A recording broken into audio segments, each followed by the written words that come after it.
مولانا روم رحمۃ اللہ تعالی نے ایک بڑا خوبصورت واقعہ مثنوی شریف میں نقل فرمایا۔ آپ فرماتے ہیں کہ ایک شخص کے پاس بہت ہی خوبصورت قیمتی ہیرا تھا۔ وہ اسے لے کر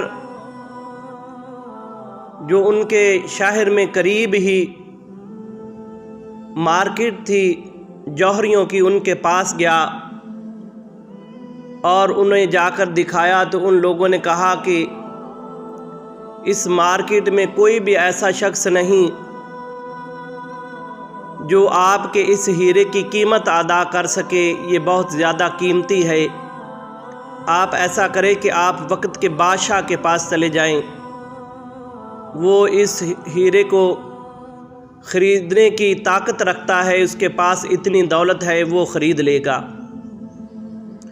تو وہ شخص ہیرا لے کر اپنے وقت کے بادشاہ کے محل میں پہنچا۔ جا کر جب ہیرا دکھایا تو وزیروں امشیروں نے بتایا کہ یہ ہیرا بہت قیمتی ہے۔ جوہریوں نے کہا ہے کہ اس کی قیمت کسی کے پاس نہیں، بادشاہ سلامت ہے جو اس کی قیمت دیکھ سکتا ہے۔ لیکن اس کے وزیر نے کہا، ایک نے کہا کہ اگر آپ کی ساری بادشاہت بھی اسے دے دی جائے تو پھر بھی اس ہیرے کا جو معاوضہ ہے وہ نہیں ادا ہو سکتا۔ تو بادشاہ نے کہا مجھے یہ اتنا قیمتی ہیرا چاہیے، خوبصورت ہے، مجھے یہ لازمی چاہیے۔ تو اس کا ایک وزیر بہت ہی شاطر اور بہت ہی چلاک تھا، اس نے کہا کہ آپ مجھے 1 دن کی مہلت دیں، میں یہ ہیرا آپ کو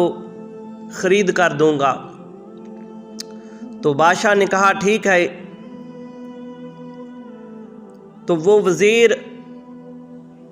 اس آدمی کے پاس پہنچا جس کے پاس وہ ہیرا تھا، اسے جا کر کہا کہ بادشاہ سلامت کا یہ پیغام ہے کہ آپ ہیرا مجھے دے دیں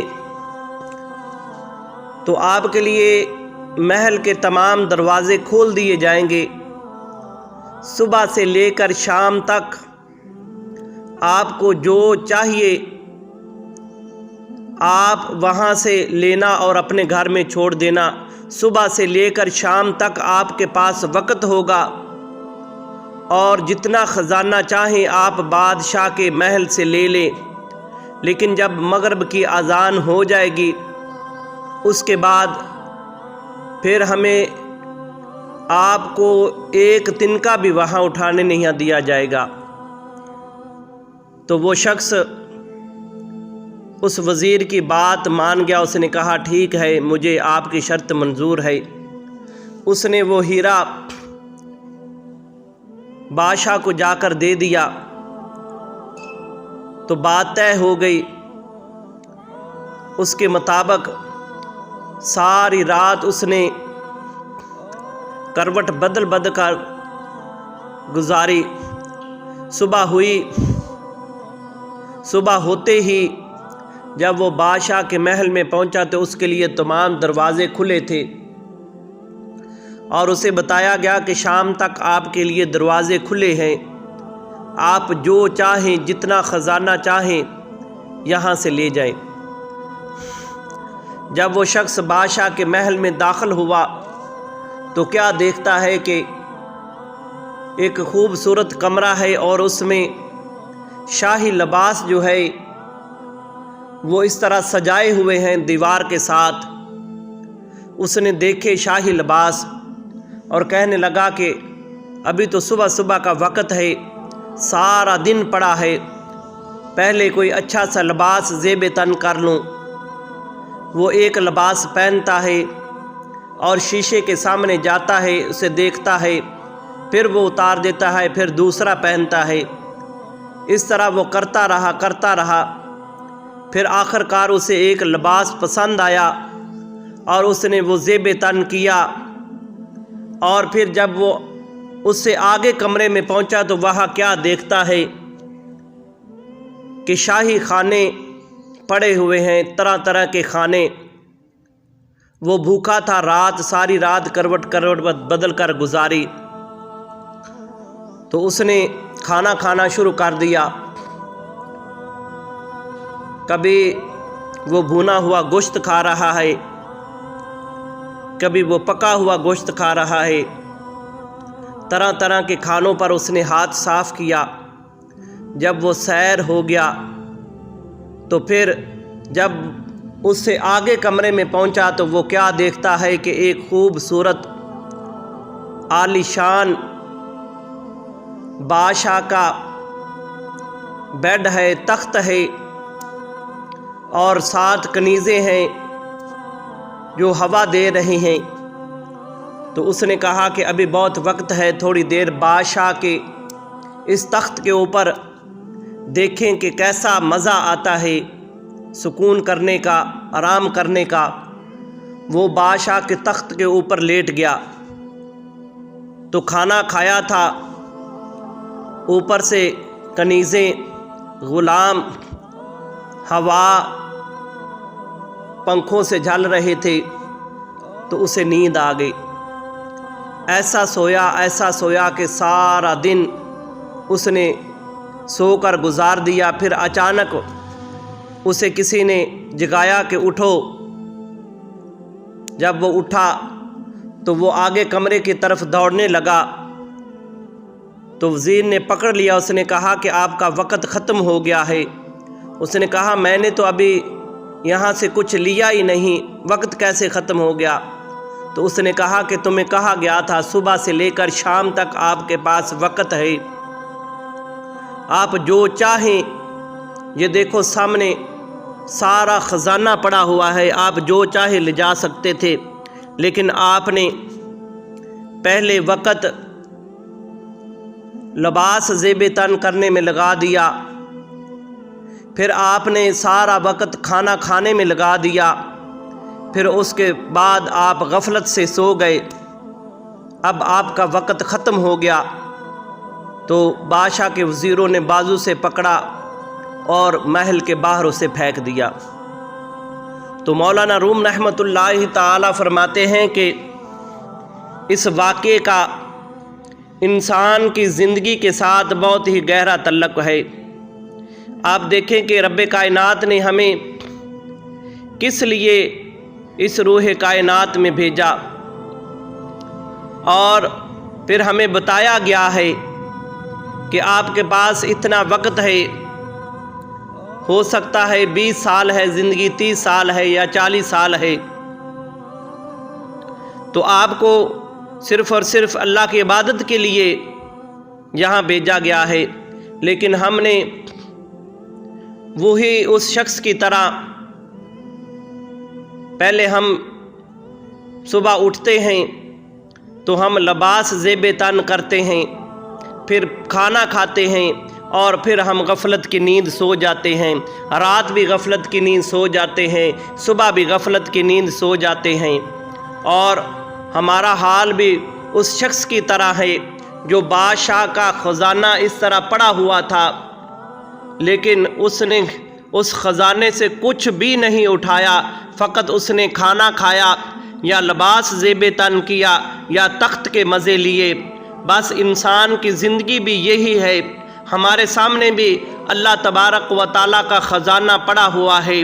اللہ تبارک و تعالیٰ نے ہمارے لیے اپنا نام خزانہ بنایا، کلمہ طیبہ ہمارے لیے خزانہ بنایا، صدقہ خیرات ہمارے لیے خزانہ بنایا، ہمارے لیے سجدے خزانہ بنائے، ہمارے لیے قرآن کریم کی تلاوت خزانہ بنایا، حتیٰ کہ رب کائنات نے ہمارے لیے بہت سارے خزانے ہمارے سامنے رکھ دیے ہیں، لیکن ہم غفلت کی نیند سو رہے ہیں۔ ہمیں بھی پھر ایک دن پتہ چلے گا کہ جب ہمیں موت کا بلاوا آ جائے گا اور ہمیں بازو سے پکڑ کر قبرستان کی طرف لے جایا جائے گا، ہمیں تخت پر لٹا کر، چارپائی پر لٹا کر قبر کی طرف لے جایا جائے گا، اور ہم جب قبر میں اتر جائیں گے پھر ہمیں پتہ چلے گا کہ ہمیں جو خالق کائنات نے زندگی عطا فرمائی تھی، ہم نے اسے کس طرح لباس پہننے میں، کھانا کھانے میں اور غفلت کی نیند سونے میں ہم نے لگا دیا، اور ہم اپنے اس بادشاہ کا جس نے ہمیں پیدا کیا وہ خزانہ ہمارے خزانہ سامنے پڑا ہے، لیکن ہم نے نہ خزانے کی طرف دیکھا ہے، نہ ہم نے اس خزانے سے کچھ لیا ہے، بلکہ ہم غفلت کی زندگی بسر کر کے غفلت کی نیند سو کر ہم آج قبر میں پہنچ گئے ہیں، اور آج ہمیں پتہ چلا ہے کہ رب کائنات نے ہمارے لیے روح کائنات میں کیسا کیسا خزانہ بھیجا تھا۔ تو مولانا روم کی اس حکایت سے اگر کوئی انسان اسے سنتا ہے، توجہ کے ساتھ سنتا ہے، تو پھر وہ غفلت کی نیند نہیں سوئے گا، پھر وہ اپنی زندگی کو فیشن میں نہیں لگائے گا، پھر وہ اپنی زندگی میں یہ طرح طرح کے کھانے نہیں کھائے گا۔ آج ہماری زندگی کا صرف اور صرف مقصد ہی یہی ہے کہ ہم نے طرح طرح کے کھانے کھانے ہیں۔ آقا کریم صلی اللہ علیہ وآلہ وسلم کا دربار لگا ہوا ہے، مجھے حدیث مبارکہ یاد آ گئی۔ تو ایک شخص آیا تو آ کر کہتا ہے کہ یا رسول اللہ، ہم تو ایسے زندگی بسر نہیں کرتے جس طرح آپ کرتے ہیں۔ تو آقا کریم نے پوچھا آپ کس طرح زندگی بسر کرتے ہیں؟ وہ شخص کہنے لگا کہ یا رسول اللہ، ہمارے پاس زمینیں ہیں، ہم وہاں محنت کرتے ہیں، اور ہمیں محنت سے جو پھل ملتا ہے اس سے ہم اچھا لباس خریدتے ہیں، اور پھر ہم طرح طرح کے کھانے کھاتے ہیں، طرح طرح کے پکوان کھاتے ہیں ہم، اور ہم اس طرح زندگی بسر کرتے ہیں۔ تو آقا کریم صلی اللہ علیہ وآلہ وسلم نے فرمایا، جب آپ طرح طرح کے کھانے کھانے کے بعد پھر کیا کرتے ہیں؟ تو پھر وہ شخص کہنے لگا کہ یا رسول اللہ، پھر اس کے بعد ہمیں قضائے حاجت ہوتی ہے، ہم حاجت کے لیے جاتے ہیں۔ تو اللہ کے پاک محبوب علیہ السلام نے ارشاد فرمایا، غفلت کی نیند سے اٹھو، جب آپ طرح طرح کے کھانے کھاتے ہیں، خالق کائنات نے آپ کو یہاں طرح طرح کے کھانے کھانے کے لیے نہیں بھیجا، اس نے آپ کو اپنی عبادت کے لیے بھیجا ہے۔ آپ محنت کرتے ہو، محنت کرو اللہ تبارک و تعالیٰ کے دین پر، محنت کرو اللہ تبارک و تعالیٰ کی